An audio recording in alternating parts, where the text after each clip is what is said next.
Hey all, this is Palak Nanak studying MBBS and welcome to my YouTube channel.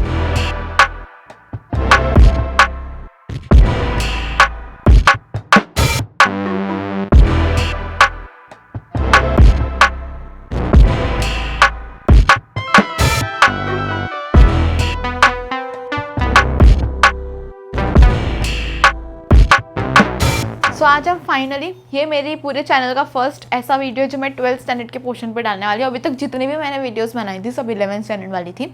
आज हम 12th का portion चालू करेंगे। पहला वीडियो जो है ह्यूमन रिप्रोडक्शन। तो reproduction in organism, reproduction in angiosperm, वो सब हम बाद में करेंगे। अभी मुझे ऐसा किसी ने सजेस्ट किया था कि भाई मुझे ह्यूमन रिप्रोडक्शन बिल्कुल भी नहीं आता, प्लीज़ उसके ऊपर वीडियो बना दो। तो देखो, ह्यूमन रिप्रोडक्शन हार्ड है अगर आप नहीं पढ़ो तो, लेकिन अगर पढ़ लो, मतलब अगर समझ लो तो वो सबसे इजी चैप्टर है। आपको उसको एक बार अगर समझ लो ना तो बाद में आगे वापस समझने की ज़रूरत नहीं पड़ती। जो नॉर्मल आप ऐसी चीज़ें जो रिवाइज़ करते हो, जो याद करने की, वो सब करना पड़ेगा, क्योंकि ये ह्यूमन रिप्रोडक्शन का है ना, MBBS में आता है आगे। तो तब आपके पास टाइम नहीं होता कि ह्यूमन रिप्रोडक्शन वापस पूरा इतना सारा पढ़ो, तो अभी उसको पढ़ लो। ऐसा नहीं MBBS के लिए, अभी तो आप नीट के लिए ही पढ़ो, उतना ही इनफ है MBBS में करने के लिए। तो तब भी आपको कभी नहीं पढ़ना पड़ेगा, क्योंकि तब के हमारे पास बहुत सारा और भी पोर्शन होता है करने के लिए, तो हम छोटा मोटा काम अभी नहीं कर सकते तब। पर ठीक है, अभी तो आपके लिए वो इतना इंपॉर्टेंट नहीं है। अभी इंपॉर्टेंट ये है कि आपको नीट के लिए पढ़ना है, और वो ही इनफ है उतना। तो आप नीट के लिए पढ़ोगे, और वो आप कैसे पढ़ोगे? आप सबसे पहले, जैसे अगर आप मेरी वीडियो देख रहे हो तो आप उसको अच्छे से समझोगे। अगर आप किसी और से समझ रहे हो तो उसको अच्छे से समझोगे, अगेन रिपीटिंग, अच्छे से समझोगे। साथ में नोट्स बनाना तो याद रहता है चीज़ें। फिर उसके बाद उसको बाद में कितनी बार भी आप चाहो NCERT से पढ़ सकते हो, तो वो तो ठीक है, फिर वो याद रहेगा। अब जैसे मैं बोलूँगी ना, जो भी मैं ह्यूमन रिप्रोडक्शन पढ़ाऊँगी पूरा, वो NCERT से थोड़ा ज़्यादा होगा। थोड़ा सा ज़्यादा क्या, थोड़ा सा उससे भी थोड़ा ज़्यादा होगा, क्योंकि उतना जानना आपको ज़रूरी है। उसमें से क्वेश्चंस आते हैं। दूसरा, क्वेश्चंस अगर नहीं भी आते तो अगर आपको वो NCERT की नॉलेज अगर बाय हार्ट करनी है तो आपको ये समझने की ज़रूरत है, तो वो तो करना पड़ेगा। तो आप चाहो, मैं तो सजेस्ट यही करूँगी कि जो भी एक्स्ट्रा चीज़ें मैंने बताई है तो वो सब चीज़ें आप NCERT में ऐड करो। जो बाजू में जो खाली जगह दी होती है ना NCERT में, वो तुम लोगों को ऐसे ड्राइंग करने के लिए नहीं दी है, वो तुमको इसीलिए दी है कि तुम ये एक्स्ट्रा इन्फॉर्मेशन लिखो उसमें, और फिर बाद में एक ही बुक आपको एंड में पढ़नी पड़े कि NCERT आपकी पूरी बुक है जिसमें आपने नोट्स भी ऐड कर दिए। जस्ट इन केस अगर आप कोई दूसरा एक्स्ट्रा मटीरियल पढ़ रहे हो तो आप वो भी उसी में ही ऐड कर सकते हो। तो इस तरीके से पढ़ा करो, ताकि क्या है, आप नीड ओरिएंटेड पढ़ो। क्या है, एग्ज़ाम के एक हफ्ते पहले तुम 10 बुक खोल के नहीं पढ़ सकते कि मैंने नोट्स की एक बुक खोली, एक NCERT खोली, एक मैं एक्स्ट्रा जो MCQ सॉल्व करती हूँ उसकी खोली, एक मैं एक मटेरियल करती हूँ उसकी खोली। ऐसे नहीं कर सकते। एक ही बुक में सब ऐसा कंपाइल कर दो अभी से ही, तो क्या तब ईजी रहेगा। तो ठीक है, अभी तो बहुत उधर उधर हो गई बात। आज हम चालू करेंगे ह्यूमन रिप्रोडक्शन के साथ। तो ह्यूमंस कैसे रिप्रोडक्शन करते हैं, सेक्सुअली रिप्रोड्यूस करते हैं, तो हम सबको पता है। एनिमल किंगडम से हम चलते आ रहे हैं, पढ़ते आ रहे हैं सब, सेक्सुअली एंड विविपेरस। ठीक है, एक्चुअली में ह्यूमन रिप्रोडक्शन में बहुत लेंदी चैप्टर है, तो हम उसमें क्या क्या पढ़ेंगे मैं छोटा छोटा ऐसे बिट्स एंड पीसेस में अगर बताऊं, तो सबसे पहले ह्यूमन रिप्रोडक्शन में हम पढ़ेंगे गैमेटोजेनेसिस।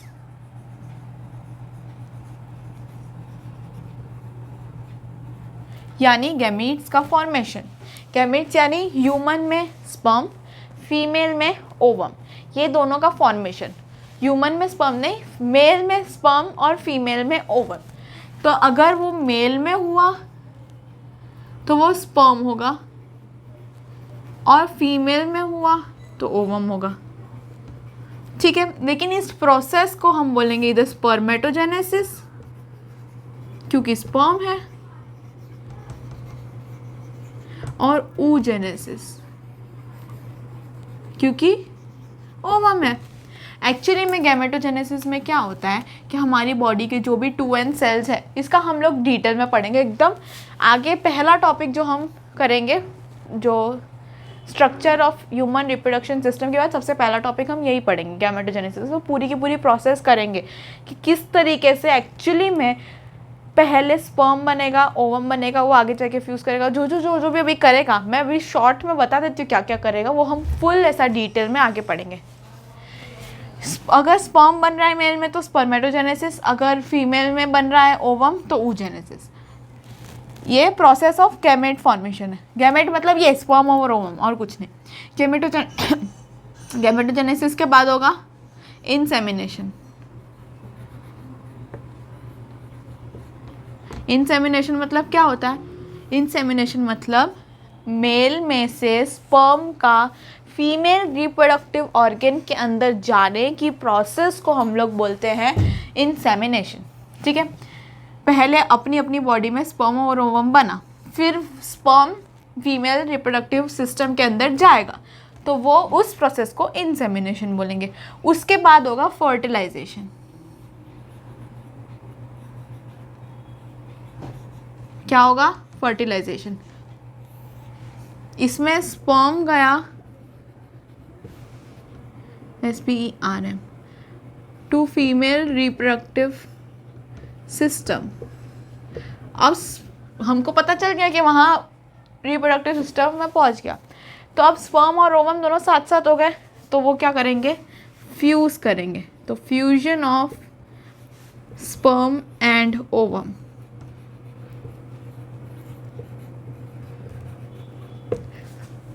पहले दोनों बनेंगे, फिर दोनों मिलेंगे, फिर उसके बाद दोनों फ्यूज़ हो जाएंगे। फ्यूज़ हो जाएंगे तो अब क्या बनेगा? जाइगोट बनेगा। जाइगोट बनने के बाद वो मल्टीप्लिकेशन डिवीजन, जो भी आप बोलो, बायो में मल्टीप्लिकेशन डिवीजन सब सेम ही होता है, उसमें कोई मैथ्स जैसा ऐसा कोई भेदभाव नहीं है। तो जाइगोट आगे आगे जाके डिवीजन करता रहेगा, जिसको बोलते हैं क्लीवेज, जो हम आगे पढ़ेंगे, अभी इतना टेंशन लेने की ज़रूरत नहीं है। फिर उसके बाद एक अच्छा सा ब्लास्टोसिस्ट बनने के बाद वो क्या होगा? इम्प्लांटेशन। क्या हुआ? इम्प्लांटेशन, यानी कि जो ब्लास्टोसिस्ट बना, हमने दोनों को फ्यूज़ कर दिया था, फ्यूज़ करने के बाद बना था जाइगोट, जाइगोट के बाद बना बहुत सारी चीज़ों से ब्लास्टोसिस्ट। ब्लास्टोसिस्ट क्या करेगा? यूटेरस की वॉल में स्टिक हो जाएगा, उसको बोलते हैं इम्प्लांटेशन।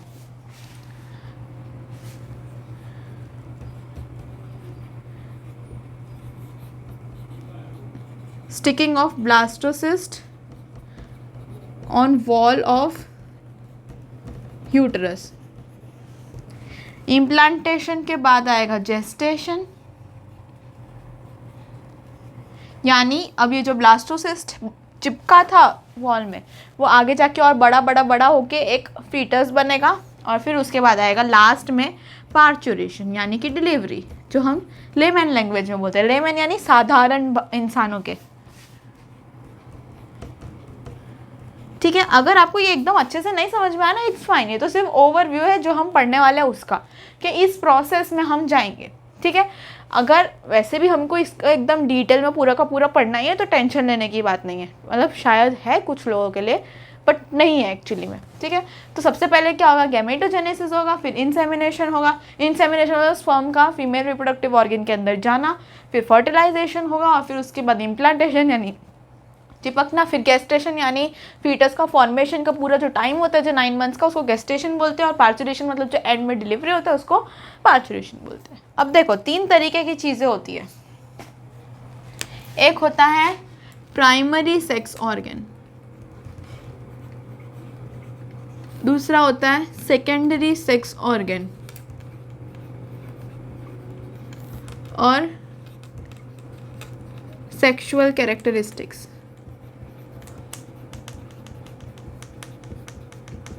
देखो, प्राइमरी सेक्स ऑर्गन मतलब वो, प्राइमरी का मतलब क्या है? सबसे इनिशियल, मतलब सबसे इम्पॉर्टेंट, सबसे बेसिक, सबसे एसेंशियल प्राइमरी सेक्स ऑर्गन, यानी कि इसके बगैर हम एज अ ह्यूमन रिप्रोडक्शन नहीं काम कर सकते। ह्यूमन रिप्रोडक्टिव सिस्टम इसके बगैर है ही नहीं। हाँ, तो वो क्या हो सकते हैं? प्राइमरी सेक्स ऑर्गन कैसे हो सकते हैं? एक तो सबसे पहले मेल में तुम सोचो तो क्या होगा? टेस्टिस होगा। टेस्टिस क्यों? टेस्टिस ही वो ऐसा ऑर्गन है जो स्पर्म को बनाता है। अब without sperm can you even imagine कि ह्यूमन रिप्रोडक्शन कैसे होगा? स्पर्म नहीं होगा तो फर्टिलाइजेशन किसके साथ होगा? नहीं होगा ना। तो इसीलिए primary sex organ in male is testis and in female it is ovary. यानी कि ओवरी का भी क्या काम होता है? फीमेल रिप्रोडक्टिव गैमेट बनाना, यानी कि ओवम। तो वो ओवम बनाएगी नहीं, मतलब ओवम अगर ओवरी अगर होगी नहीं तो ओवम बनेगा नहीं, ओवम बनेगा नहीं तो फिर कैसे ही रिप्रोडक्शन होगा? तो इसलिए ये primary sex organ. Secondary sex organ क्या है? इसको गैमेट्स को बनाने में या रिप्रोडक्शन की प्रोसेस में जो भी दूसरे एक्सेसरी सेक्स ऑर्गन्स होते हैं ना, वो होते हैं सेकेंडरी सेक्स ऑर्गन, जिसको भी हम आगे पढ़ेंगे। जैसे टेस्टिस के साथ और भी बहुत सारी चीज़ें होती है, जैसे कि हो गया एपिडिडाइमिस, लेडिक सेल, जो लेडिक सेल तो रेस्ट में, एपिडिडाइमिस हो गया, फिर उसके बाद 3 तरीके के ग्लैंड्स होते हैं, जो भी है वो सब हम पढ़ेंगे। तो वो सब क्या है, एक्सेसरी सेक्स ऑर्गन्स यानी सेकेंडरी है। वो इतने इंपॉर्टेंट नहीं है क्योंकि वो ऑब्वियसली स्पर्म नहीं बना रहे, बट उनका इक्वल कंट्रीब्यूशन तो होता है, ऐसा नहीं कि वो एकदम ही अनइम्पॉर्टेंट है। पर हाँ, ये हम कह सकते हैं कि वो स्पर्म तो नहीं बना रहे, तो वो इसलिए वो सेकेंडरी सेक्स ऑर्गन या एक्सेसरी सेक्स ऑर्गन्स है। सिमिलरली फीमेल में भी बहुत होते हैं, बट ठीक है। सेक्सुअल कैरेक्टरिस्टिक्स वो होते हैं जो मेल और फीमेल में दोनों में अलग अलग होते हैं, जिसकी वजह से हम मेल और फीमेल को डिफ्रेंशिएट कर पा सकते हैं। अब देखो, आपको एक इंसान को देख के अगर मैं बोलूँ कि तुम बताओ कि वो मेल है कि फीमेल है, तो तुमको कैसे पता चलेगा? कोई ऐसे दिमाग लगाओ कि तुमको मैं कोई भी इंसान XYZ ला के खड़ा कर दूँ, तो तुमको कैसे पता चलेगा कि ये मेल है फीमेल? तुम देख के मैक्सिमम टाइम्स तो बता सकते हो ना कि क्यों ऐसा होता है। तो वो कैसे पता चलता है? क्योंकि दोनों मेल और फीमेल में सेक्सुअल कैरेक्टरिस्टिक्स अलग अलग होती है। उसी से हम लोग मेल और फीमेल को डिफ्रेंशिएट करते हैं, वो उनके हार्मोन के बेसिस पे ही होती है। जैसे कि कैसे हो सकता है, मेल में क्या होता है और फीमेल में क्या होता है? मेल के ना शोल्डर्स ब्रॉड होते हैं as compared to pelvic region, और फीमेल के पेल्विक रीजन थोड़ा ज़्यादा ही हो गया, पेल्विक रीजन थोड़ा सा ब्रॉड होता है एज कंपेयर टू मेल्स। ठीक है, मेल में फेशियल हेयर्स बहुत ज़्यादा होते हैं, प्लस चेस्ट हेयर्स भी होते हैं। फीमेल में यूजुअली एक्जिला में और प्यूबिक में हेयर्स ज़्यादा देखने मिलते हैं। एक्जिला यानी यहाँ पे जो हाथ की जगह होती है ना, आर्मपिट्स, उसको बोलते हैं एक्जिला। मेल की लो पिच वॉइस होती है यानी डीप वॉइस, और फीमेल की हाई पिच वॉइस होती है। जो फीमेल जो बहुत ऐसा बोलते हैं ना कि लड़कियाँ बहुत चिल्ला करती है, बहुत चिक चिक करती है, वो इसलिए क्योंकि उनकी हाई पिच वॉइस होती है, इसलिए तुम्हें ऐसा लगता है कि फीमेल चिल्ला रही है, बाकी वो नहीं चिल्लाती, वो एकदम भोली भाली सी होती है। ठीक है, तो ऐसे देखो, ऐसा नहीं है कि 110% हर मेल में ऐसा ही होगा, 110% हर फीमेल में ऐसा ही होगा, ऐसा ज़रूरी नहीं है। लेकिन यूजुअली ऐसी चीज़ें मिलती है जिससे हम डिफ्रेंशिएट कर पाते हैं मेल और फीमेल को। अब अगर आपके एक्जिला में हेयर्स नहीं आ रहे या अगर आपके फेशियल हेयर्स आ रहे हैं एज अ गर्ल, तो that does not mean that you are in a boy category. नहीं, ज़रूरी नहीं है 100% ऐसा ही हो। ठीक है, तो अपने आप को ऐसे डाउट मत करना, तुम गर्ल हो तो गर्ल ही हो, बॉय हो तो बॉय हो। ठीक है, ये इंट्रोडक्शन था हमारा इतना पूरा। अब हम एक्चुअली में रिप्रोडक्टिव सिस्टम के साथ स्टार्ट करते हैं। उसमें भी हम सबसे पहले मेल पढ़ेंगे। क्यों? क्योंकि मेल छोटू सा है, उसमें इतना पढ़ना नहीं है। फीमेल थोड़ा बड़ा है, और फीमेल के साथ हम आगे है ना और चीज़ें जैसे मेंस्ट्रुएशन हो गया, फिर इम्प्लांटेशन, गेस्टेशन वगैरह वो कंटिन्यू करेंगे, तो वो ज़्यादा ईजी रहेगा। और NCERT में भी ऐसा दिया है मोर इम्पॉर्टेंटली। तो हम पहले मेल को कंप्लीट करते हैं, फिर उसके बाद हम फीमेल को नेक्स्ट टाइम करेंगे। अभी मेल देखते होता है कि नहीं पहले तो। ठीक है, तो इसको लिख लो, जो मिटा दिया पहले वो भी पहले लिख लेना था, पर ये भी नहीं लिखा है तो लिख लो। चलो, male reproductive system, male reproductive system, इसमें सबसे पहला तो प्राइमरी सेक्स ऑर्गन क्या होता है? ये तो अब सबको पता है, मैंने अभी थोड़ी देर पहले बताया, टेस्टिस। अब टेस्टिस को प्लूरल में टेस्टिस बोलते हैं, सिंगुलर में भी टेस्टिस बोलते हैं, बट उन दोनों में है ना स्पेलिंग अलग अलग होती है। सिंगुलर में TESTIS होता है और प्लूरल में TESTES होता है। ठीक है, सेकेंडरी सेक्स ऑर्गन वो क्या हो सकती है? टेस्टिस के अलावा जो भी मेल रिप्रोडक्टिव सिस्टम में पार्ट ले रही है वो सब, चाहे वो कोई ऑर्गन हो या डक्ट हो। अब एज एन एग्जांपल आपको लिखना हो तो लिख दो, प्रोस्टेट हो गया, सेमाइनल वेसिकल हो गया, इजैक्यूलेटरी डक्ट हो गया। अगर नहीं समझ में आ रहा है, बहुत ही बढ़िया, अभी थोड़ी आगे जाके हम पढ़ेंगे, इसकी जल्दबाजी नहीं है। पहले हम थोड़ा टेस्टिस के बारे में पढ़ लेते हैं। क्या पढ़ेंगे टेस्टिस के बारे में? सबसे पहले उसकी लोकेशन कहाँ पे लोकेटेड होती है? Testis are located extra एब्डोमिनली,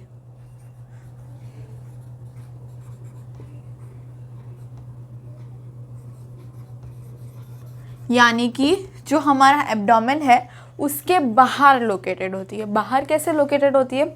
inside scrotum.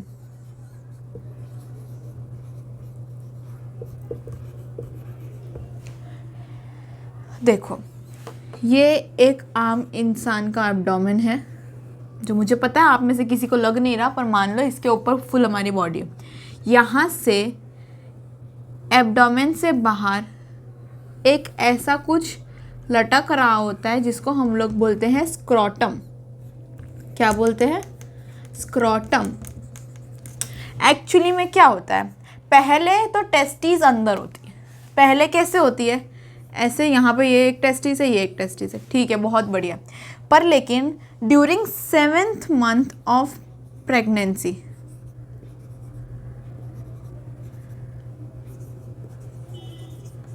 किसकी प्रेगनेंसी? वो बॉय की नहीं, अपनी मम्मी के अंदर। इसका मतलब कि जब प्रेगनेंसी हो तब पहले जो टेस्टिस है वो अंदर ही रहती है, लेकिन 7th मंथ ऑफ प्रेगनेंसी के टाइम पे टेस्टोस्टेरोन ज़्यादा हो जाता है। उस अगर मेल चाइल्ड है तो उसके अंदर टेस्टोस्टेरोन होता है, तो वो टेस्टोस्टेरोन होने की वजह से ये जो टेस्टिस है वो नीचे डिसेंड करने लगती है, नीचे गिरने लगती है। अब वो ऐसे नीचे गिरने लगेगी तो कुछ तो चाहिए ना उसको सपोर्ट करने के लिए। तो क्या होता है कि यहाँ पर एब्डोमेन में बोथ मेल एंड फीमेल में इंग्वाइनल कैनाल होता है। क्या होता है? Inguinal canal. क्या होता है? मेरे साथ बोलो, inguinal canal. Mail and female दोनों में इंग्वाइनल कैनाल होता है, बट मेल में क्या होता है, इंग्वाइनल कैनाल के थ्रू जो भी टेस्टिस है, मैं थोड़ा है ना साफ बनाती तो ज़्यादा समझ में आएगा। देखो, ये हमारी टेस्टिस है दोनों। ये प्रेगनेंसी के टाइम पे जो फीटस ममा के पेट के अंदर है वही है, यूट्रस के अंदर जो है। अब 7th मंथ आया और ये हमारा जो फीटस है वो मेल फीटस है, तो उसने क्या किया कि टेस्टोस्टेरोन रिलीज़ किया। टेस्टोस्टेरोन के रिलीज़ होने की वजह से एक्चुअली पता है टेस्टिस का डिसेंट कैसे होता है, उसका 100% कैसे होता है उसका कुछ दिया नहीं गया, बट ऐसा मोस्टली कंसिडर किया जाता है कि इंग्वाइनल कैनाल के थ्रू किसी कारण की वजह से 7th मंथ ऑफ प्रेगनेंसी के टाइम पर टेस्टिस जो है वो नीचे आ जाती है। कहाँ आ जाती है? नीचे से डिसेंड करती है। क्या करती है? डिसेंड। तो वो जब डिसेंड करती है ना, तो इसके साथ अब यहाँ पर तो ये पैक है ना, कहाँ पे डिसेंड करेगी? इसको नीचे ले के डिसेंड करती है। तो इस वजह से स्क्रोटम के अंदर अब ये रही हमारी टेस्टिस, ये यहाँ पे आ गई। समझ रहे हो क्या हुआ? टेस्टिस क्या करती है? डिसेंड करती है। कब करती है? 7th month of pregnancy. और क्यों करती है? Because of testosterone production in male foetus. ठीक है, तो टेस्टोस्टेरोन है, टेस्टिस है, नीचे गिरी। कहाँ से नीचे गिरी, कहाँ से डिसेंड की? Inguinal canal. और कहाँ पे गिरी? स्क्रोटम में। अब ऐसा क्या ज़रूरत आन पड़ी थी कि टेस्टिस को डिसेंड करना पड़ा? ऊपर भी तो रह सकती थी, क्या प्रॉब्लम थी उसमें? नहीं, ऊपर नहीं रह सकती थी। एक कोई कारण है जिस वजह से उसको नीचे लाया गया है। नेचर कुछ भी करता है तो कुछ कारण की वजह से करता है। तो वो क्या कारण है? पहला, जो टेम्परेचर है हमारी बॉडी का और जो टेम्परेचर है स्पर्म्स के बनने का, उसमें बहुत थोड़ा सा फ़र्क होता है। हमारी बॉडी के अब देखो, ये क्या हमारा टेस्टिस है। टेस्टिस क्या बना रही है? स्पर्म बना रही है। स्पर्म का जो प्रोडक्शन है वो हमारी बॉडी से 2 से 3 डिग्री सेल्सियस कम टेम्परेचर पर ही बनता है। तो स्पर्म प्रोडक्शन या स्पर्म फॉर्मेशन कहाँ होता है? 2 to 3 degree Celsius less than normal body temperature. तो अभी नेचर को पता चल गया कि हमारी बॉडी टेम्परेचर में तो होम्योस्टेसिस चलता है, यानी कि जो बॉडी टेम्परेचर है वही रहेगी। तो स्पर्म्स के बनने के लिए वो अपना टेम्परेचर कम तो नहीं करने वाली है, तो हमारी बॉडी को पता है। तो उसने क्या किया, टेस्टिस का नीचे डिसेंड कर दिया। अब हमको पता चल गया, अरे हाँ वहाँ पर तो टेम्परेचर थोड़ा सा कम रहेगा एज़ कम्पेयर टू बाकी पूरी बॉडी से, तो वहाँ पर स्पर्म्स का प्रोडक्शन एकदम बराबर हो पाएगा, तो हम वहीं पर ही करेंगे। ठीक है, तो ये इस कारण की वजह से टेस्टिस का डिसेंड होता है। इसके आगे अगर नहीं हो पाए डिसेंड तो क्या बोलेंगे,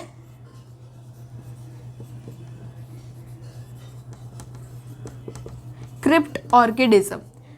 क्रिप्ट ऑर्किडिज्म एक ऐसा कंडीशन है जिसमें 7th मंथ ऑफ प्रेगनेंसी के टाइम पर ही टेस्टिस का डिसेंड नहीं हो पाता। अगर टेस्टिस का डिसेंड नहीं होगा तो टेस्टिस स्क्रोटम में आएगी नहीं, और टेस्टिस स्क्रोटम में आएगी नहीं तो वो उसको मतलब जो ऑप्टिमम टेम्परेचर है वो मिलेगा नहीं स्पर्म प्रोड्यूस करने के लिए, और स्पर्म अगर प्रोड्यूस करेगी नहीं तो इसका मतलब वो जो इंसान है वो क्या हुआ, स्टेराइल हुआ।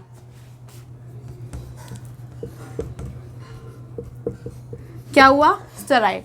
मैंने क्या बोला, क्रिप्ट ऑर्किडिज्म एक ऐसा कंडीशन है जिसमें जो टेस्टिस है वो नीचे डिसेंड नहीं कर पाती है ड्यूरिंग द टाइम जब वो यूट्रस में होता है बेबी, तभी ही नहीं कर पाती। उसमें बाहर आने का तो अभी बात ही नहीं हुई है। तो उसी टाइम पर अगर नहीं कर पाएगी डिसेंड तो फिर टेस्टिस नीचे नहीं आएगी। हमको पता है स्पर्म प्रोड्यूस करने के लिए टेम्परेचर जो है वो नॉर्मल बॉडी टेम्परेचर से कम चाहिए होता है, पर यहाँ पे तो हमको मिल ही नहीं रहा क्योंकि टेस्टिस हमारे ऊपर ही रह गई। तो अब normal body optimum body temperature to produce sperm नहीं मिल रहा है इसको, तो स्पर्म नहीं प्रोड्यूस कर पाएगी। और किसी भी मेल का फर्टाइल होने के लिए सबसे मोस्ट इंपॉर्टेंट कंडीशन क्या चाहिए होता है कि वो स्पर्म प्रोड्यूस करे ऑब्वियसली, तभी तो वो प्राइमरी सेक्स ऑर्गन में इंक्लूड होता है उसका टेस्टिस। तो अगर स्पर्म नहीं होगा तो वो रिप्रोडक्शन कैसे करेगा। अगर कोई भी इंसान रिप्रोडक्शन नहीं करा जाता तो उस इंसान को स्टेराइल बोला जाता है। तो वही मैंने लिखा है स्टेराइल। क्रिप्ट ऑर्किडिज्म में जो मेल है वो स्टेराइल रहता है, ठीक है। नेक्स्ट एक और पॉइंट है, एक और टर्मिनोलॉजी जिसको बोलते हैं कैस्ट्रेशन। कैस्ट्रेशन क्या होता है कि हम खुद ही टेस्टिस को निकाल दे रहे हैं, समझ रहे हो। हम खुद ही अगर टेस्टिस को निकाल देंगे, यहाँ पर तो देखो खुद से ही टेस्टिस बाहर है, टेस्टिस बस इट इज़ जस्ट दैट वो स्क्रोटम में आ नहीं पाए, वो डिसेंड नहीं कर पाए, वो नॉर्मल प्रॉब्लम है। कैस्ट्रेशन हम खुद ह्यूमन बींग्स करते हैं, मतलब टेस्टिस को ही निकाल देते हैं। टेस्टिस को निकालेंगे तो क्या होगा, testis is the main organ which produce testosterone. अगर टेस्टिस नहीं रहेगी तो टेस्टोस्टेरॉन नहीं रहेगा, टेस्टोस्टेरॉन नहीं रहेगा तो मेल कैरेक्टरिस्टिक नहीं रहेगी। अब क्या है ना, यूरोप में एक जगह है जहाँ पर वॉइस को बहुत हाई पिच वॉइस में गाना होता है, तो उनमें क्या करते हैं, कैस्ट्रेशन करते हैं, यानी कि टेस्टिस निकाल देते हैं। अब उनकी टेस्टिस नहीं रहेगी तो टेस्टोस्टेरॉन नहीं रहेगा, टेस्टोस्टेरॉन नहीं रहेगा तो फिर उन लोगों के अंदर मेल के जैसी डीप वॉइस नहीं होगी, तो वो हाई पिच गाना गा सकते, तो उनको सिंगिंग में काम आता है। एक और बहुत ही इम्पॉर्टेंट एग्जाम्पल है बुलॉक को। बुलॉक्स आर एग्रेसिव, तो एग्रेसिव बुलॉक को कन्वर्ट करना ऑक्स में। देखो बुलॉक होती है, उसके अंदर से कैस्ट्रेशन करते हैं, टेस्टिस निकाल देते हैं, तो वो बन जाती है ऑक्स। अब ये जो ऑक्स है अब वो शांत है, तो अब उस ऑक्स को हम यूज़ कर सकते हैं कोई भी अगर खेती बाड़ी कुछ भी करना हो या कुछ भी आगे वो घसीट के जो लेके जाते हैं, क्या कार्ट बोलते हैं, वो वैसा वो सब करवा सकते हैं हम ऑक्स से, लेकिन वो सब बुलॉक से नहीं करा सकते, वो बहुत एग्रेसिव होती है, वो तुम्हारा काम नहीं करके देगी। अगर बुलॉक से काम करवाना है तो उसके अंदर कैस्ट्रेशन करना पड़ेगा, ठीक है। ये दो इंपॉर्टेंट टर्मिनोलॉजीज है जो पूछते हैं। क्रिप्ट ऑर्किडिज्म तो बहुत बार पूछते हैं कि cryptorchidism is failure in descend of testis during the 7th month of pregnancy. इसका मतलब ये है कि बाद में डिसेंड करेगा, नहीं, कभी भी डिसेंड नहीं करेगा, वो डिसेंड नहीं ही करेगा, ठीक है। अब अगली बात आती है इंग्वाइनल कैनाल की। इंग्वाइनल कैनाल के बारे में बात करते हैं, या उसके पहले एक और टॉपिक बात करते हैं कि जो हमारा ये स्ट्रक्चर है इसके अंदर क्या क्या मसल इंक्लूड होंगे। दो तरीके के मसल इंक्लूड होंगे। स्क्रोटम के अंदर होगा डार्टस मसल और ऊपर की तरफ होगा क्रीमेस्टर मसल। ये सिर्फ मसल के नाम है, याद रख लेना। ये डार्टस मसल है, हम जो यूरिन वाले मतलब एक्सक्रीशन वाले में पढ़ते हैं, यूरिनरी ब्लैडर में, वो डेट्रेसर मसल है, याद रखना, दोनों को मिक्स मत करना। ये डार्टोस है, यूरिनरी ब्लैडर कहाँ पे, यूरिनरी ब्लैडर, यहाँ पे होता है detrusor. Please do not mix both of the terminologies या वर्ड्स जो भी है, ठीक है। अब देखो एक बढ़िया सी आपको बात बताती हूँ जो हमारे नेचर ने मस्त सी बना के दी है। देखो ड्यूरिंग विंटर्स टेम्परेचर ऑलरेडी बहुत लो होता है, तो क्या होता है कि क्रीमेस्टर और डार्टस मसल कॉन्ट्रैक्ट करते हैं। क्या हुआ, विंटर्स में ऑलरेडी बहुत कम टेम्परेचर होता है, इसीलिए ये दोनों मसल कॉन्ट्रैक्ट करते हैं। क्यों कॉन्ट्रैक्ट करते हैं? अगर ये दोनों कॉन्ट्रैक्ट करेंगे तो इन दोनों के कॉन्ट्रैक्ट करने की वजह से जो स्क्रॉटम है वो अपनी बॉडी के थोड़ी सी ज़्यादा पास हो जाएगा। मान लो लूज था, वो अब एकदम पास में आ जाएगा एब्डोमेन के पास। उससे क्या होगा, वो टेम्परेचर मेंटेन रहेगा। बाहर बहुत ज़्यादा ठंडी है, लेकिन हम लोगों को वो एकदम ऑप्टिमम टेम्परेचर मेंटेन करके रखना है उस स्पर्म की फॉर्मेशन के लिए, तो वो उस समय कॉन्ट्रैक्ट करेगा। और वाइसा वर्सा, जब इसको रिलैक्स कराना होगा, जब गर्मी होगी तो वो रिलैक्स कराएगा। तो ताकि क्या होगा, वो ही एक टिपिकल जो टेम्परेचर है वो मेंटेन और स्पर्म प्रोड्यूस होते रहे। इसीलिए बोलते हैं मेल लोगों को ज़्यादा, बहुत ही ज़्यादा हॉट वाटर बाथ नहीं लेनी चाहिए। वो इसीलिए क्योंकि वो टेम्परेचर फिर सूटेबल नहीं है, और हमारे पास जो स्क्रॉटम है वो एक्स्ट्रा एब्डोमिनल है ना। ठीक है, तो इतना ही मसल के बारे में हुआ। अब इंग्वाइनल कैनाल। इंग्वाइनल कैनाल के अंदर क्या क्या आता है? पहला तो ऑब्वियसली ये जो पूरा है हमारा, जो गिर गया, स्क्रॉटम नहीं बोलेंगे इसको, हम बोलेंगे स्पर्मेटिड कॉर्ड। स्पर्मेटिक कॉर्ड, जहाँ से ये स्क्रॉटम ऐसे, स्क्रॉटम मतलब ये पूरा, जहाँ से ये टेस्टिस ऐसे नीचे गिरती है, ये जो पार्ट होता है इसको हम लोग बोलते हैं स्पर्मेटिक कॉर्ड। तो इंग्वाइनल कैनाल के अंदर एक्चुअली में क्या क्या आता है? स्पर्मेटिक कॉर्ड आता है, इसके अंदर ब्लड वेसल्स, ऑब्वियसली टेस्टिस को ब्लड वेसल्स का सप्लाई चाहिए, नर्व सप्लाई चाहिए, तो वो सब कहाँ से आएगा? वो सब इंग्वाइनल कैनाल के थ्रू आएगा। ठीक है, इसके अलावा एक और चीज़ होती है वो क्रीमेस्टर मसल, वो भी इंग्वाइनल कैनाल के अंदर ही इंक्लूडेड होती है। तो क्या क्या चीज़ें बोली मैंने? सबसे पहला है स्पर्मेटिक कॉर्ड, दूसरा blood vessels including arteries and veins, तीसरा क्या बोला? क्रीमेस्टर मसल,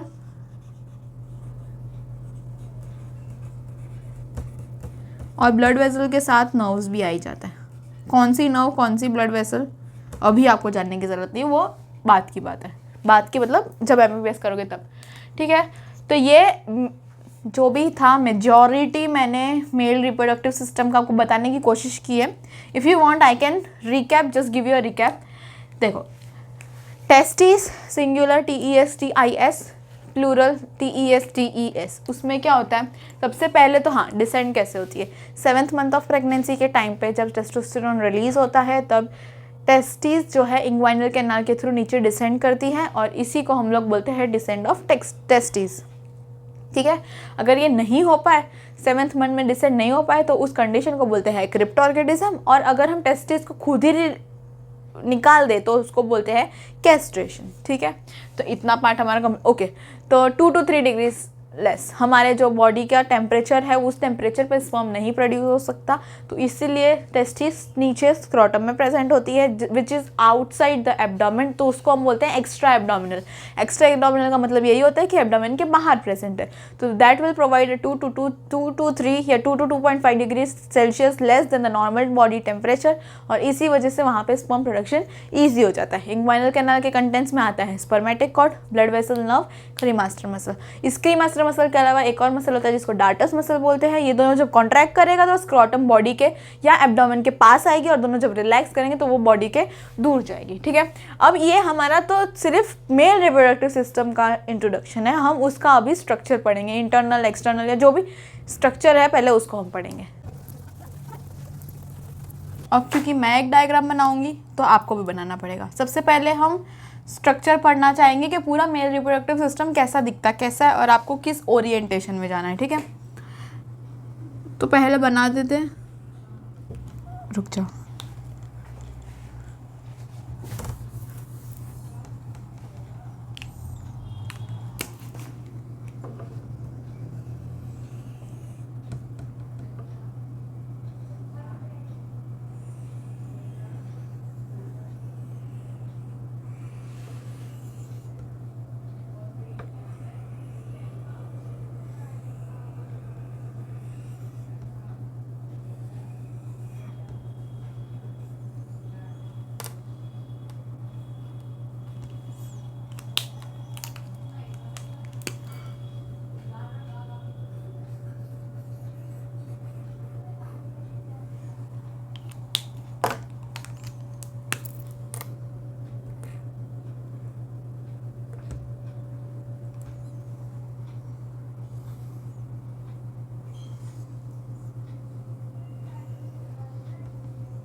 ठीक है, तो ये है हमारा मेन रिप्रोडक्टिव सिस्टम। सबसे पहले क्या होता है, ये हमारी टेस्टिस है जो कि स्क्रोटम में प्रेजेंट है। हाँ, उससे पहले कि देख लेते हैं कि व्यू कैसा है। इसमें व्यू ऐसा है कि एक इंसान अगर ऐसे टेढ़ा खड़ा है, इस तरफ ऐसे, हाँ इस तरफ फेस करते हुए अगर खड़ा है, सीधा नहीं है, this is a cut section, transverse section, ठीक है, sorry longitudinal section, this is not transverse, longitudinal section है ये। तो ये साइड से ऐसा दिख रहा है, आगे की तरफ ये वाली है, पीछे की तरफ ये वाली, और ये साइड है।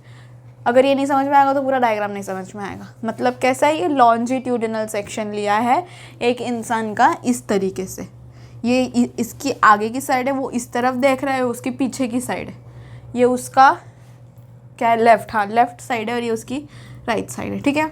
इमेजिन करो तो ही समझ में आएगा, ठीक है। ये कट किया, इसका मतलब ये सब हमको आधा आधा दिखेगा सब कुछ। ये टेस्टिस है, ये एक है, दूसरी इस साइड एक और होगी, और भी जो भी है दो, वो बात की बात है, अभी ऐसे समझ लो, ठीक है। ये टेस्टिस है, टेस्टिस के बाद यहाँ आता है एपिडिडाइमिस। अब एपिडिडाइमिस ना 3 पार्ट में होता है। सबसे ऊपर एक एपिडिडाइमिस होता है, बीच में एक एपिडिडाइमिस होता है, नीचे एक एपिडिडाइमिस होता है। अब हम लोग टोपी कहाँ पे पहनते हैं, कैप किधर पहनते हैं, सिर पे, तो इसीलिए कैपेट एपिडिडाइमिस।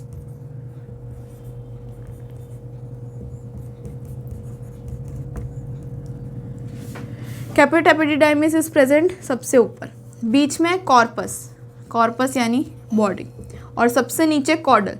कॉर्डल का मतलब ही इन जनरल बायो में सबसे नीचे वाली साइड होता है। कॉर्डल साइड इज द सबसे दूर वाली साइड।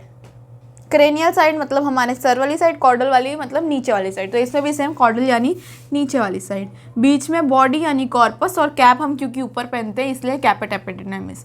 वहाँ से निकल के ये जो पूरी की पूरी ट्यूब है, इसको बोलते हैं हम vas deferens, DE not इफरेंस, vas deferens या वास डिफरेंशिया, वो तो ठीक है चलता है। वास इफरेंस भी आएगा अलग से, वो कुछ और है, वो नहीं, ये वास डिफरेंस है। अभी उसको छोड़ो, उसको रहने दो, अभी ये याद रखो, वास डिफरेंस। वास डिफरेंस यहाँ पे खुलेगा एम्प्यूला। एम्प्यूला के अंदर सेमाइनल वेसिकल ये है। अगर अपना जो भी सिक्रीशन है वो डालेगी, तो वो जो डक्ट में डालेगी वो होगी इजैक्यूलेटरी डक्ट। अभी तक वो वास डिफरेंस थी, फिर एम्प्यूला थी। एम्प्यूला के बाद जब सेमाइनल वेसिकल का सिक्रीशन आएगा, उस डक्ट को हम बोलेंगे इजैक्यूलेटरी डक्ट। ये है हमारा यूरिनरी ब्लैडर,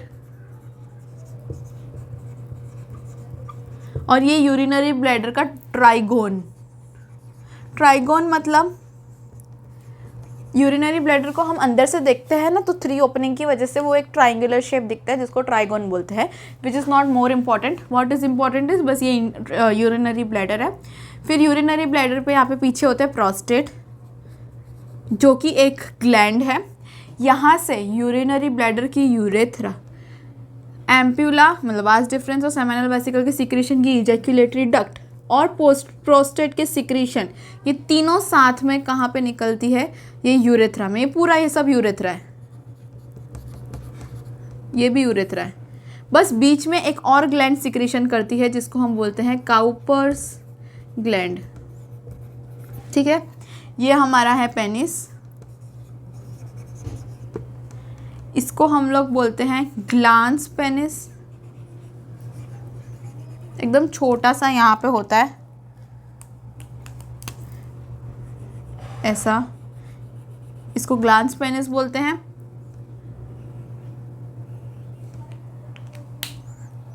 और इसको बोलते हैं प्रीप्यूस, ठीक है।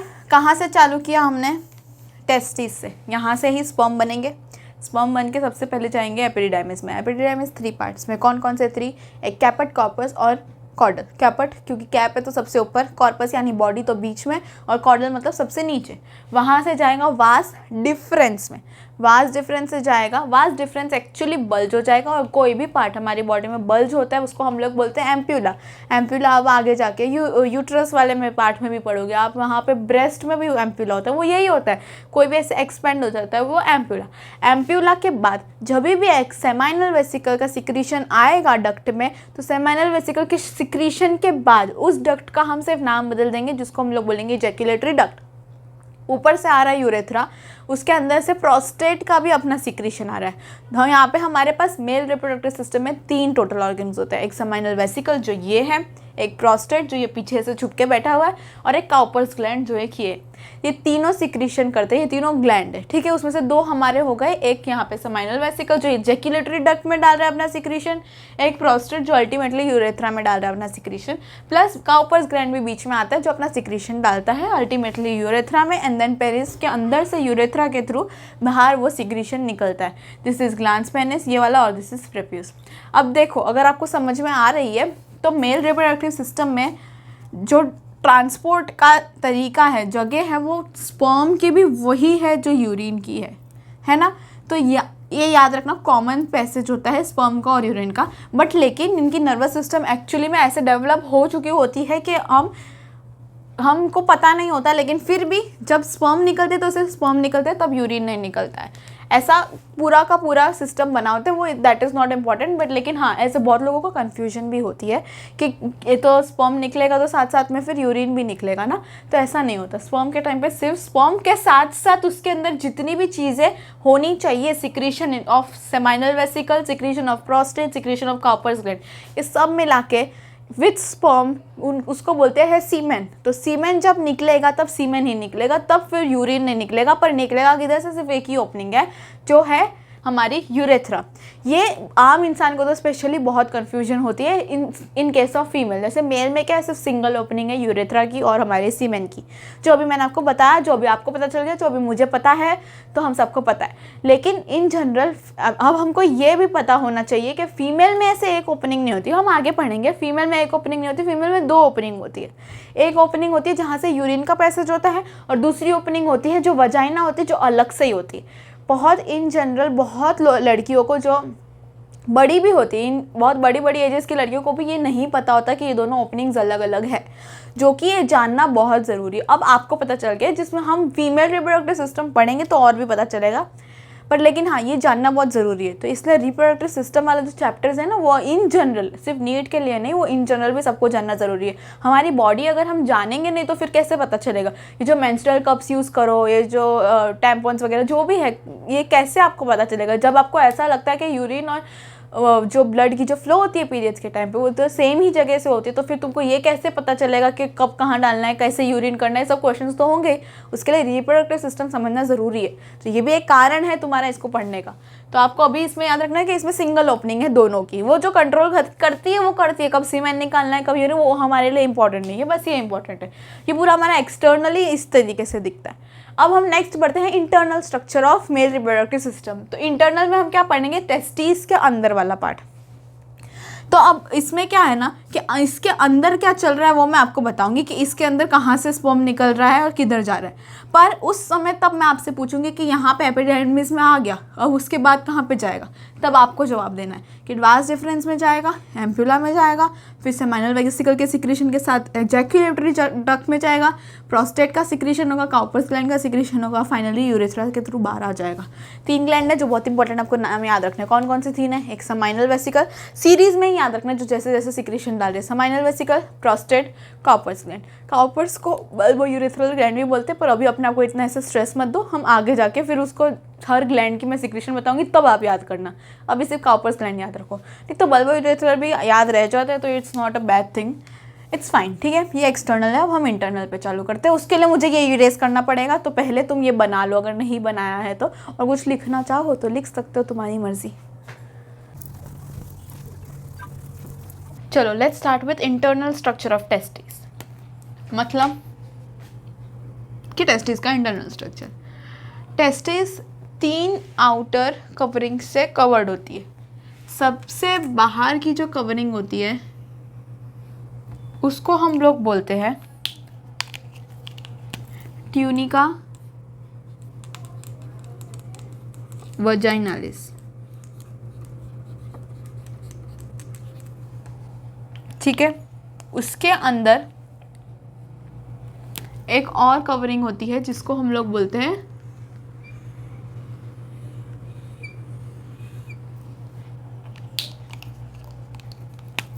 ट्यूनिका एल्ब्यूजिनिया,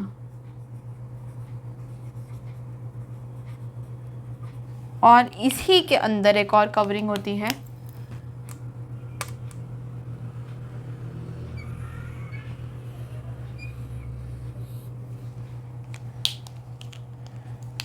जिसको हम लोग बोलते हैं ट्यूनिका वेस्क्यूलोसा।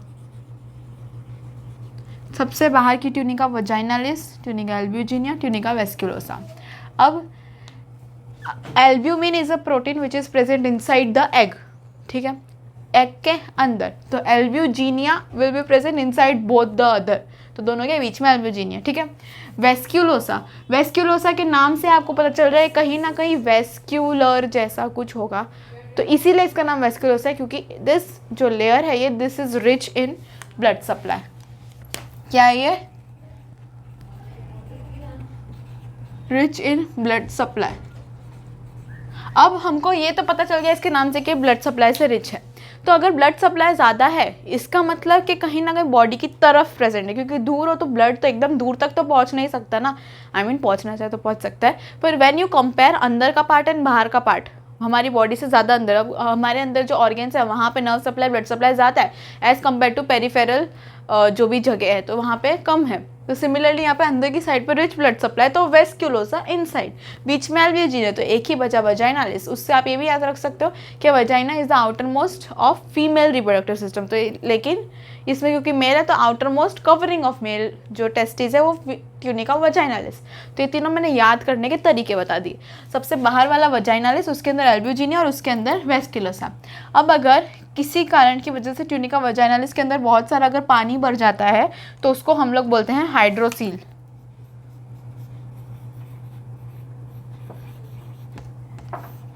हाइड्रोसील क्या होता है कि वाटर का भर जाना इन ट्यूनिका वजाइनालिस, तो उसको हम लोग बोलते हैं हाइड्रोसील। ठीक है, ये तीनों कवरिंग हुई टेस्टिस की। उसके बाद जो ये जो कंपार्टमेंट्स बने हैं, एल्ब्यूजिनिया जो है वो मैंने क्यों ऐसे जानबूझ के ऐसा बनाया, ऐसा नहीं मेरा मन किया कि ऐसे जिगजैग बनाओ तो बना दिया, ऐसा नहीं है, मैंने जानबूझ के ऐसा बनाया क्योंकि जो ट्यूनिका एल्ब्यूजिनिया है वो टेस्टिस के अंदर 200 to 250 कंपार्टमेंट्स बनाते हैं। क्या बनाते हैं? 200 to 250 टेस्टिक्युलर कंपार्टमेंट्स।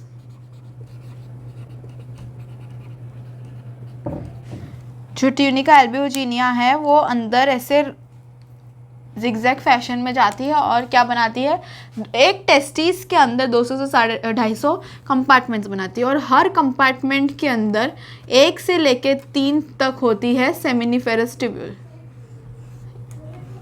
ये जो मैं बना रही हूँ, जो मुझे भी नहीं अच्छा लग रहा है बनाया हुआ, पर समझ जाओ, ये है सेमिनिफेरस ट्यूब्यूल। मैंने 2 बनाई है क्योंकि मेरे इसमें 2 फिट हुई है, 1 से लेके 3 तक कितनी भी हो सकती है। ये क्या है? Seminiferous tubule. मेरे साथ बोलो तो ही याद होगा, सेमिनिफेरस ट्यूब्यूल। सेमिनिफेरस ट्यूब्यूल, कमाल की बात यही वो जगह है जहाँ पे एक्चुअली में स्पर्म बनता है। ठीक है, ठीक है, तो वो बात की बात है। सेमिनिफेरस ट्यूब्यूल, सेमिनिफेरस ट्यूब्यूल आगे जाता है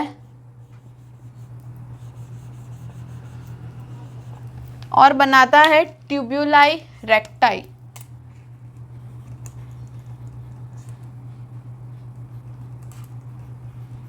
क्या बना? ट्यूब्यूलाई रेक्टाई, क्योंकि सेमिनिफेरस ट्यूब्यूल है। तो ये नेक्स्ट जो सेकंड वर्ड है उससे पहला वर्ड ट्यूब्यूलाई रेक्टाई।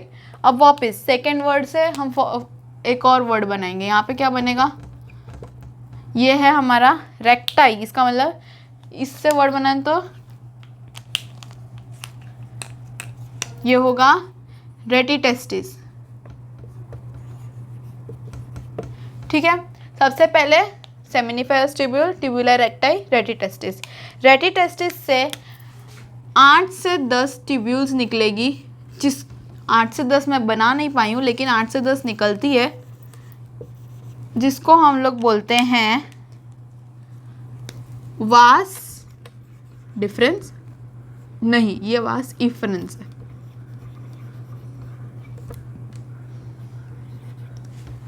जो हम लोग ने पहले किडनी में पढ़ा था लास्ट ईयर, मतलब 11th क्लास में, कि जो आ रही है वो एफरेंट, जो जा रही है वो ईफरेंट।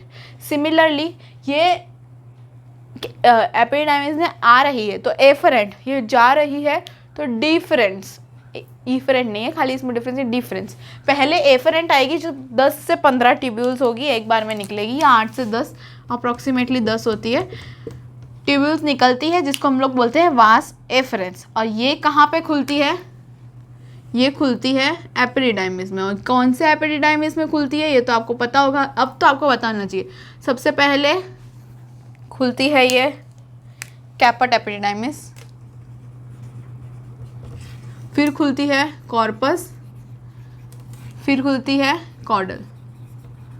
ठीक है, ये हमारा इंटरनल स्ट्रक्चर ऑफ टेस्टिस है। क्या क्या किया हमने? टेस्टिस के 3 जो कवरिंग है उसको पढ़ा। सबसे पहले outer most tunica vaginalis, tunica albuginea, और फिर उसके बाद ट्यूनिका वेस्कुलोसा। वजाइनालिस बाहर इसलिए है क्योंकि बाहर सबसे outer most thing is vagina. Actually में ऐसा नहीं होता है, तो सिर्फ आपके याद रखने के लिए ऐसा मैंने बोला है।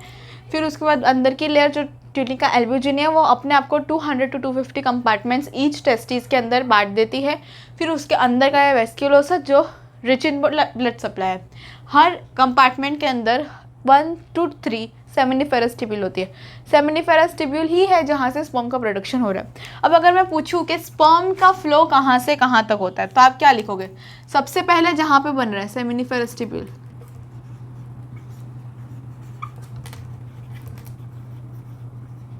उसके बाद कहाँ गया? गया ट्यूबुलाई रेक्टाई पे, उसके बाद रेटिटेस्टिस, ये रहा हमारा रेटिटेस्टिस, वहां पे गया। रेटिटेस्टिस के बाद वास एफरेंस,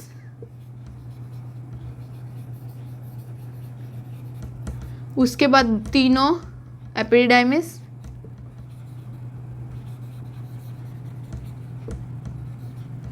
फिर उसके बाद वास डिफरेंस, ये आपको मैंने बोला था आना चाहिए। उसके बाद आगे जाके एम्प्यूला, फिर सेमाइनल वेसिकल का सिक्रेशन, फिर प्रोस्टेट का सिक्रेशन, फिर यूरेथ्रा के अंदर काउपर्स का सिक्रेशन, और फिर फाइनली बाहर जाएगा। ये है स्पर्म का रास्ता, स्पर्म का पाथवे जहाँ पे जाता है। इसमें से सेमिनिफेरस ट्यूब्यूल्स से ले करके रेटिटेस्टिस तक ये क्या है? इंट्रा टेस्टिकुलर, मतलब टेस्टिस के अंदर। बाकी सब जो है वो एसेसरी डक्ट्स है। एसेसरी डक्ट्स इसलिए क्योंकि वो टेस्टिस के बाहर है। अगर टेस्टिस के अंदर होती तो प्राइमरी सेक्स ऑर्गन के अंदर आ जाती, लेकिन बाकी सब सेकेंडरी सेक्स ऑर्गन या फिर एक्सेसरी डक्ट्स के अंदर आती, क्योंकि वो टेस्टिस के बाहर है। टेस्टिस के अंदर सिर्फ रेटिटेस्टिस तक ही है, उसके बाद सब कुछ जो है वो टेस्टिस के बाहर का है। ठीक है, ये इंटरनल स्ट्रक्चर। अब एक और चीज़ याद रखना कि रेटिटेस्टिस जो है उसके अंदर सीलिएटेड एपिथेलियम होता है, और सेमिनिफेरस ट्यूब्यूल, सेमिनिफेरस ट्यूब्यूल के अंदर होता है क्यूबॉइड, क्यूबॉइड भी germinal epithelium. Animal tissue class 11, germinal epithelium, modification of cuboidal epithelium which is present in all the gonads of male and female both. तो seminiferous tubule के अंदर cuboid या फिर जर्माइनल एपिथेलियम होता है। सेमिनिफेरस ट्यूब्यूल के अंदर 2 तरीके की सेल्स हो सकती है, जिसको बनाने के लिए मुझे जगह चाहिए, तो इसको लिख लो।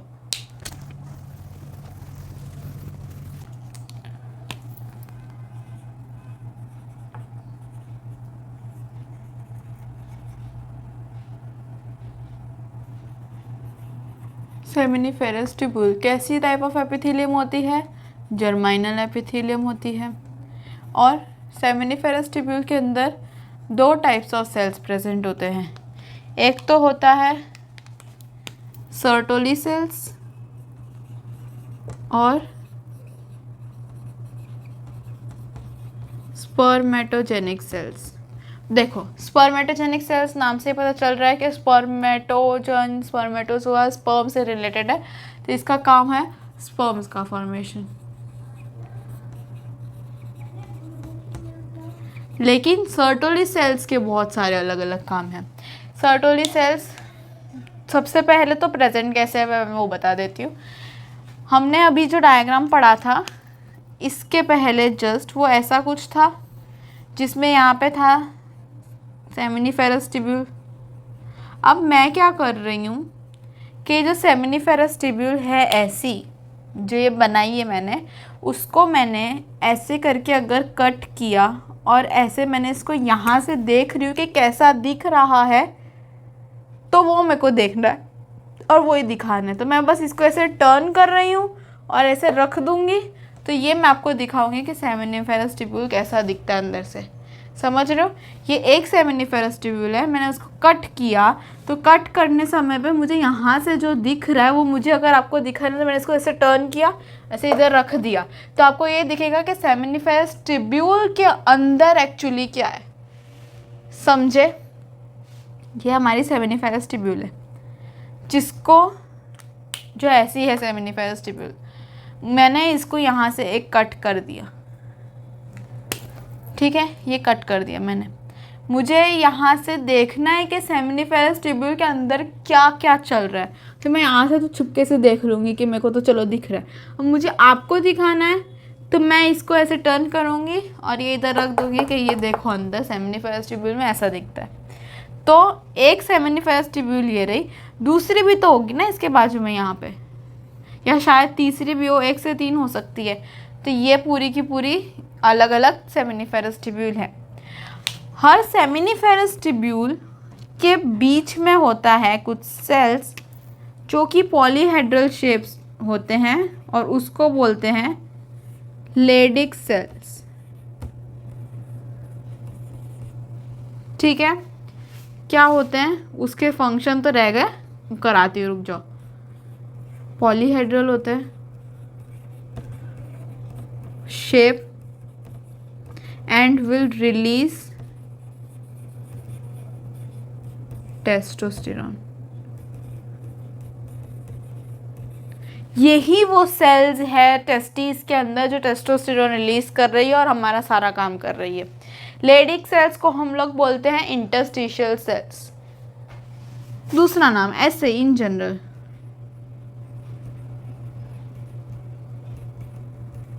क्यों इंटरस्टिशियल सेल्स? क्योंकि इंटरस्टिशियल स्पेस के अंदर प्रेजेंट है, इसलिए इंटरस्टिशियल सेल्स, या फिर सस्टेंटिकुलर सेल्स भी बोल सकते हैं, विच इज जस्ट फाइन। अब ये हमारा सेमिनिफेरस ट्यूब्यूल है, इसके अंदर दो तरीके की सेल्स प्रेजेंट होती है जो अभी हमने पढ़ी। एक स्पर्मेटोजेनिक सेल्स हो सकती है इधर, जो मान लो स्पर्म्स बना रही है, और बीच बीच में ही सर्टोली सेल्स भी हो सकती है। ठीक है, सर्टोली सेल्स का फंक्शन क्या है? अब देखो यहाँ पे तो शांति से हमारे स्पर्म्स भाई साहब बन रहे हैं, कुछ बोल रहे हैं आपको? नहीं बोल रहे, वो तो बनते जा रहे हैं। लेकिन इस बनने के लिए उस स्पर्म को नरिशमेंट देना होता है, वो कौन देता है? Sertoli cells. तो इट विल गिव नरिशमेंट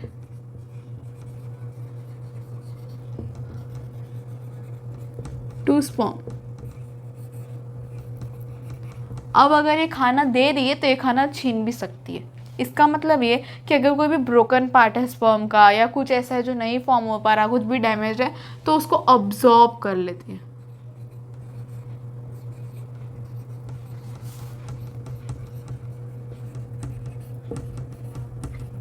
काम के स्पर्म्स को खाना देती है और अननेसेसरी लोगों को खा जाती है।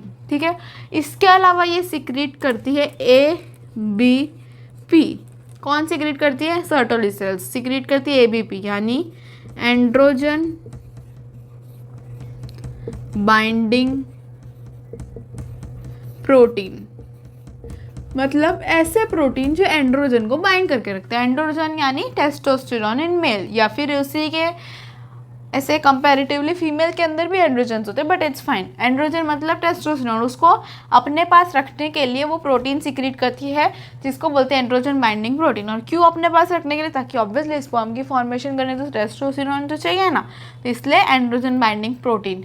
नाम से पता चल रहा है, एंड्रोजन यानी टेस्टोस्टेरोन, बाइंड करके रखने के लिए प्रोटीन सिक्रीट करती है सर्टोली सेल्स। इसके अलावा सिक्रीट करती है AMF, एंटी मुलेरियन फैक्टर। अब कूल बात ये है कि मेल और फीमेल दोनों के अंदर, जब वो प्रेगनेंसी के टाइम पे दोनों के अंदर शुरुआत होती है मेल और फीमेल रिप्रोडक्टिव ऑर्गन के फॉर्मेशन की। अगर टेस्टोस्टेरोन ज़्यादा होता है तो फिर वो मेल रिप्रोडक्टिव सिस्टम बनता है, और ईस्ट्रोजन ज़्यादा होता है तो फीमेल रिप्रोडक्टिव सिस्टम बनता है। अब टेस्टोस्टेरोन ज़्यादा है का मतलब कि अगर टेस्टोस्टेरोन होता है इसका मतलब ये सब चीज़ें फॉर्म होती है, और ये सब चीज़ें फॉर्म होती है इसका मतलब एएमएफ फॉर्म होता है, और एएमएफ मतलब anti Mullerian factor. Mullerian factor, Mullerian यानी ओविडक्ट, यानी कि फीमेल रिप्रोडक्टिव सिस्टम की फॉर्मेशन। और हम मेल में फीमेल रिप्रोडक्टिव सिस्टम क्यों बनाना चाहेंगे? नहीं बनाना चाहेंगे ना। तो एंटी म्यूलेरियन, म्यूलेरियन यानी ओविडक्ट या फीमेल की जो सिस्टम है वो, तो उसके अगेंस्ट ये फैक्टर रिलीज करते हैं। सर्टोली सेल्स है जो स्टॉप करता है फीमेल रिप्रोडक्टिव सिस्टम की फॉर्मेशन को।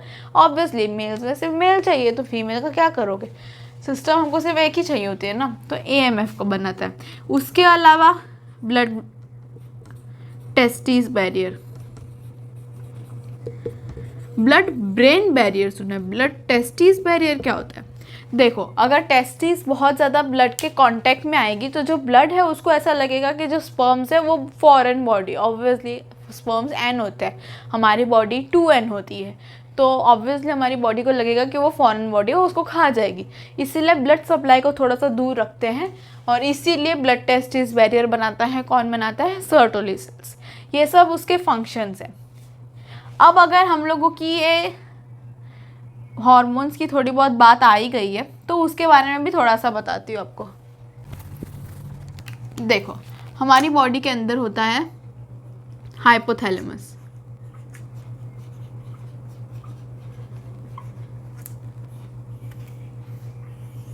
Hypothalamus will secrete GnRH,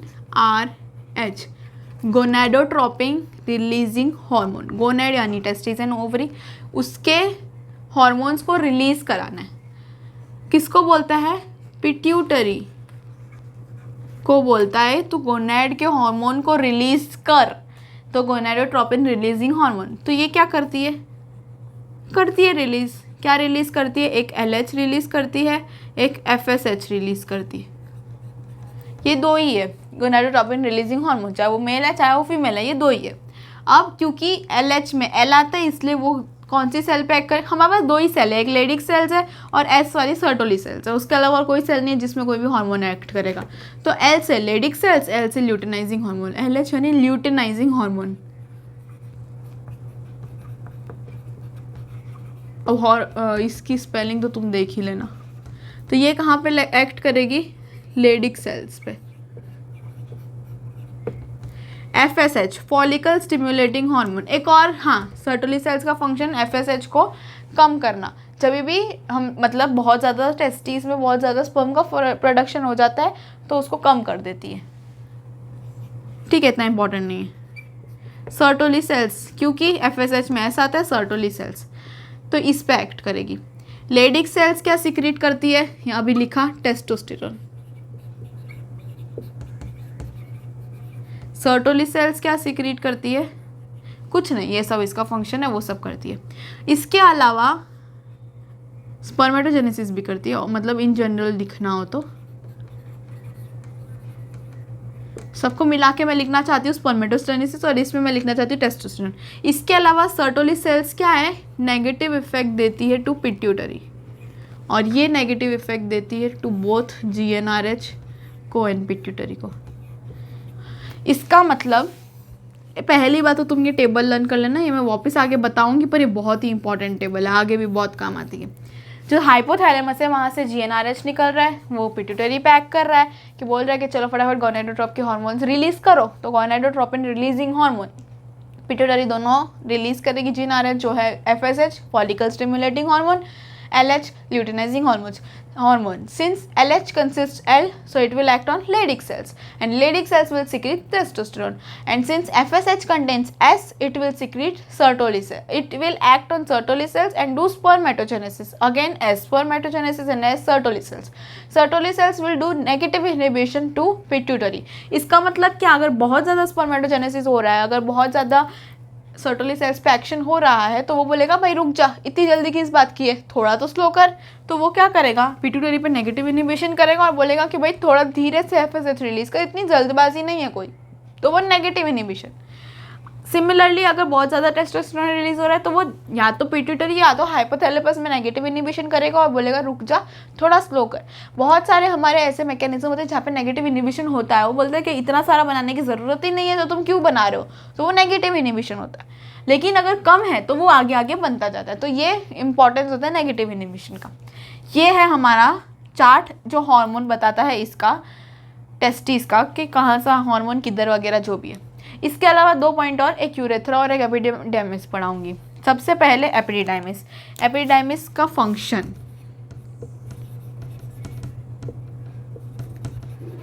function है सबसे पहले तो स्पर्म स्टोर करके रखता है, थोड़े टाइम तक वहाँ पे स्टोर रहते हैं स्पर्म, ज़्यादा आगे बढ़ते नहीं हैं। क्यों ऐसा, क्योंकि उसको मोटिलिटी लेनी होती है।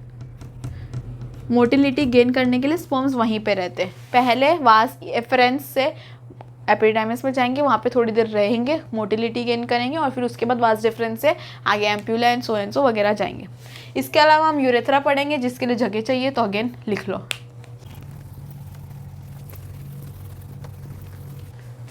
यूरेथ्रा,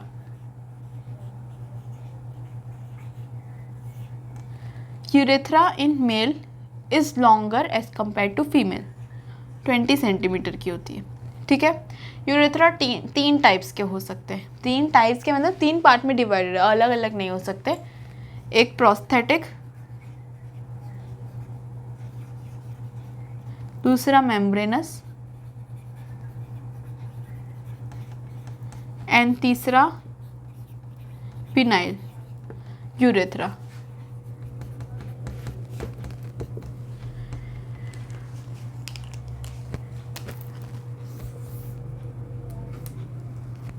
जो मैंने सबसे पहला जो डायग्राम बनाया था उसको रिफ़र करके अगर हम चले तो ओके,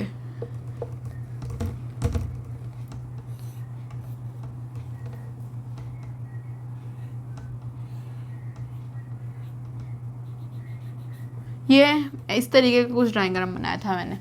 तो यहाँ पे हमारा प्रोस्टेट ग्लैंड प्रेजेंट होता है, यहाँ ऊपर यूरिनरी ब्लैडर था जो सिक्रीशन कर रहा था। जो यूरेथ्रा का पार्ट प्रोस्टेट में प्रेजेंट होता है उसको हम लोग बोलते हैं प्रोस्थेटिक यूरेथ्रा। जो यूरेथ्रा का पार्ट पेनिस में प्रेजेंट होता है उसको हम लोग बोलते हैं पेनाइल यूरेथ्रा। और इन दोनों का बीच का जो पार्ट होता है उसको हम लोग बोलते हैं मेम्ब्रेनस यूरेथ्रा। That's it. इसमें कुछ जैसा कुछ है नहीं।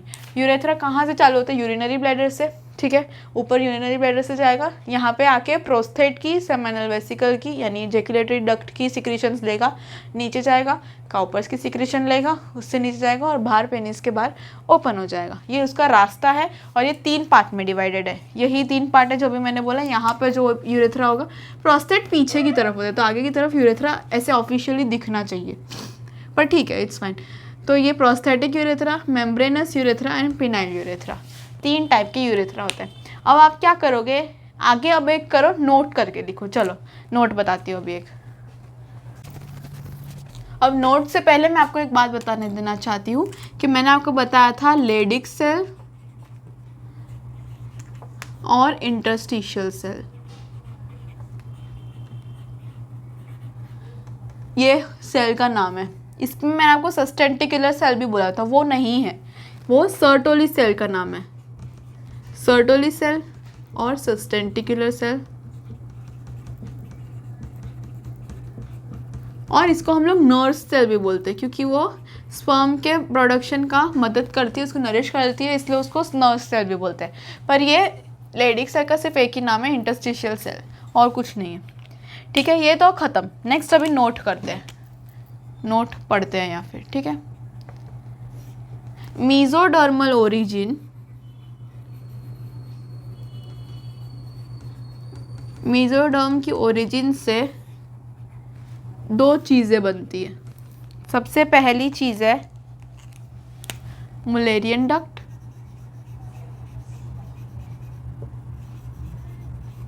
या फिर पैरामीजोनेफ्रिक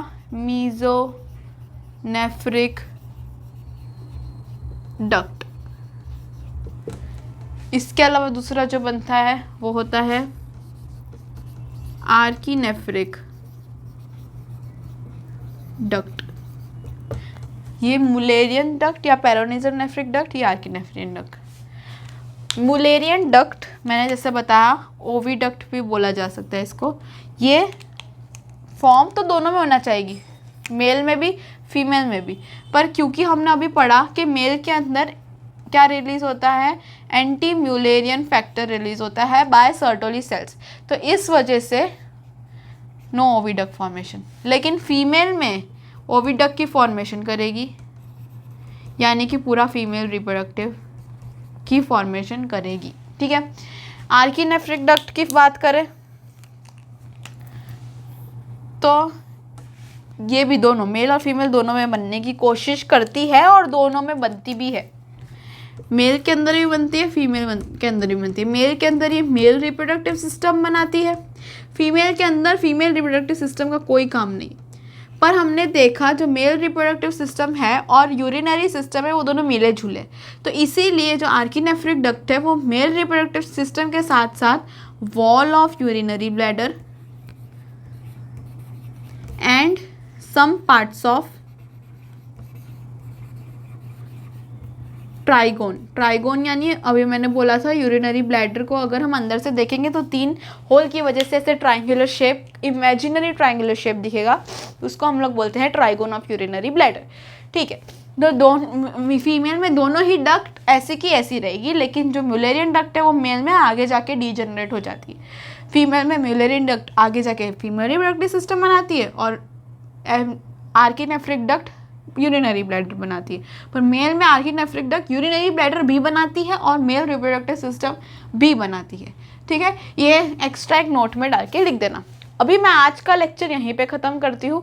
क्या मेल रिप्रोडक्टिव सिस्टम ख़त्म हो गया? नहीं, बिल्कुल भी नहीं। आगे हम और भी पढ़ेंगे उसको थोड़ा सा ज़्यादा जो भी है, क्योंकि हम लोगों को सीमेन पढ़ना है, पेनिस पढ़ना है, सीमेन के अंदर जो भी सारे के सारे ग्लैंड्स है उसके बारे में पढ़ना है, तो वो सब अभी बाकी है हमारा फीमेल रिप्रोडक्टिव सिस्टम स्टार्ट करने से पहले भी।